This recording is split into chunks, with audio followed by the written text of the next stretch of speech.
Caleb, for all the reasons you just stated, probably not the performance you're looking for, but is this a game you look at those two late chances in the first half, Mokhtar's shot, and think maybe you left some points out there? Yeah, it's like I said at halftime, if you listen to what I said. I mean, when you really would look at the half, we had the two best chances of the half, really good chances. And, so it could have been 1-1. We give up a goal in a transition, and we still got to continue to look at that. Obviously, as we get back into more of a rhythm where we have the ball more, which certainly was the case in that first half, we can't get caught opened up. And give away counterattacks, and that goal happened in transition. And I also thought you could tell that we need some more time to, kind of get back into a swing of carrying a game with the ball and being, effective in breaking down, low block. We haven't had that type of game for 4 or 5 games.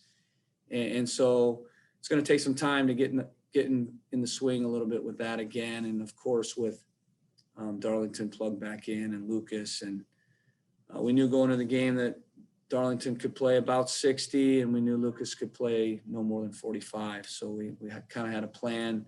As much as we would have liked to have the two together more, we had a plan of having one in and then, the other in. So, I think there's some positives on the day. I mean, a comeback, let's be honest, on the road, difficult place, probably the worst field we've played all season long. It's really probably on the TV doesn't do it justice, but made for a very difficult game in terms of our passing. And, I thought you could see that we weren't as clean at times as we could have been and should have been, but we'll look at that. We'll clean that up for sure. We're going to get better. It's great to be healthy with Aloy and healthy with Darlington and Lucas. And that chemistry will definitely get better and better as we go through these last 4 games now. And just to follow up real quick on Jossie, you said it happened toward the end of training. Have you guys even had the time to kind of evaluate how many games he might miss? And then I know Wednesday's game, of course, you had always planned for a little rotation anyway.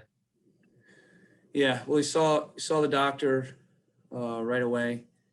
Like I said, it was literally the very end of training. So that's probably the worst time to lose a guy because you've prepped all week. You've prepped even that day.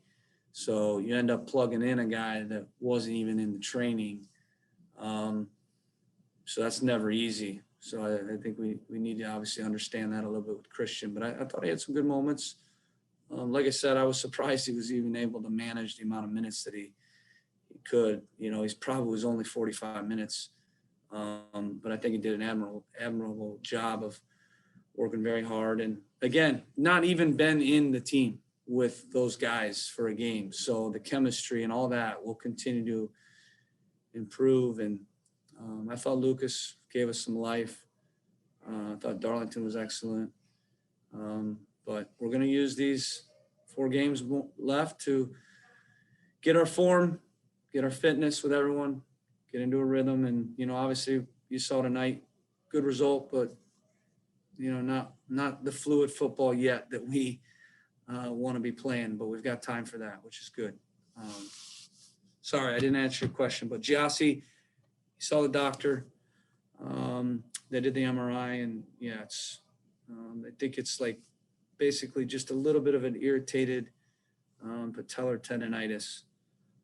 So we're hoping he'll be available for Philly.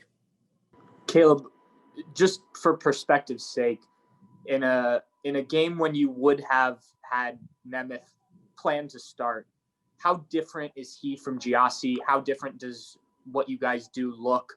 Just so people understand what that looks like when you would have put him in as opposed to putting him in last minute. Yeah, I mean, there's some similarities how they play and their strengths. They're both good in the box. They take up good positions. Obviously from a defensive standpoint, Giassi definitely covers a bit more ground in terms of pressing and, so, that's a strength of Giassi's. I think Christian is a smart player. He's pretty good back to goal as well. But throwing him in there without any training with those guys, I think for sure he can do some things better, but I thought it was a pretty good first shift for him. And he's a lot like Jossie. If you're really looking at the way they play, they're both smart players. They're positional strikers. They're good in the box.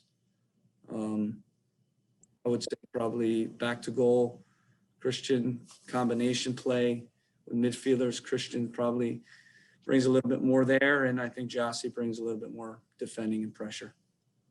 Hey, wanted to you mentioned Houston's low block while defending you guys. What was the thinking in that first half when you were seeing how they were defending you, and what did you try to do to kind of break through?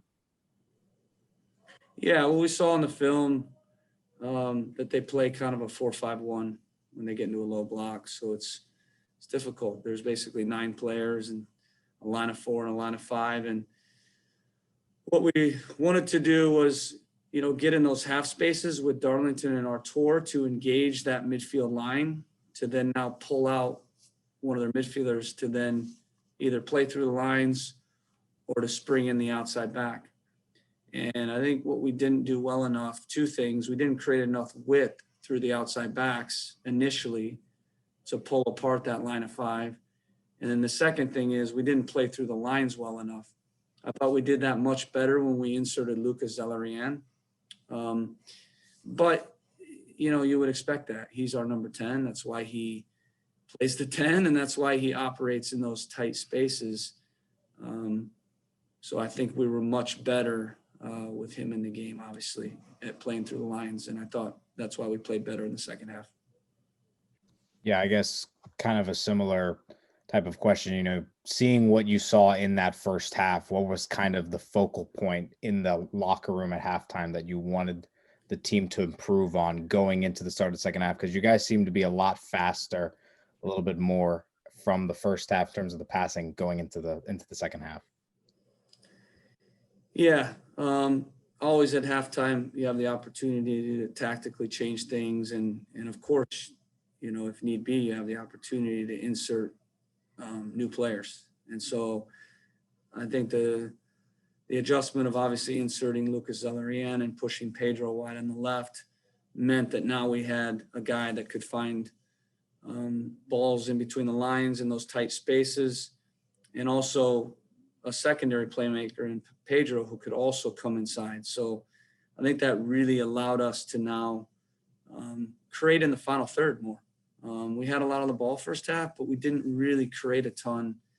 And they were pretty content just to stay narrow and let it go wide. And we never really got around them wide, and we never played through the lines, where I thought second half we did both. And Luis Diaz helped as well. He was a guy that brought more width to the game, more penetration. And so ideally, if we're doing what we should be doing, we should be working the flanks and threatening and penetrating wide. And as they get pulled apart to manage that, then now we want to come back through the middle and find balls through the lines and get in that zone 14. And I thought second half, with the insertion of Lucas, with Pedro now as a secondary playmaker and Diaz wide right, that came to life a bit. Which is why that's been in a lot of ways our first choice lineups. So I think that's something we have to look at for sure. And as we get back settled into our best form and best, kind of lineup and that chemistry back, we got to look at the best 11 and how we can shape up to really break teams down. Because when we play Darlington and Lucas, we have more of the ball, but with having more of the ball, you're going to have to break numbers down. And I didn't think in the first half we did that well enough. Caleb, last game you said the first 30 minutes of that game was probably the best 30 minutes you guys have had all year. Tonight, you mentioned the continuity issues, same-day travel, all that. Was there maybe a little bit lack of the same intensity that we saw last game missing tonight? I don't think so. I'll have to rewatch it though. But I think it was 2 teams that you could see were playing a very tactical game to start the match. We were obviously compact in the middle block, which meant they were going to have a little bit of the ball, but they didn't really create a ton. other than they had a couple set pieces and then they had the one in transition, but they didn't really break our block down. But they had some of the ball. But that meant for a slower tempo, and then same thing. Then when we had the ball, they dropped off, and I think it was a tactical game. It was more of a chess match. I don't think, either team created a ton, but I didn't think it was because of lack of intensity. I think it was just more the way the match was being played by both teams.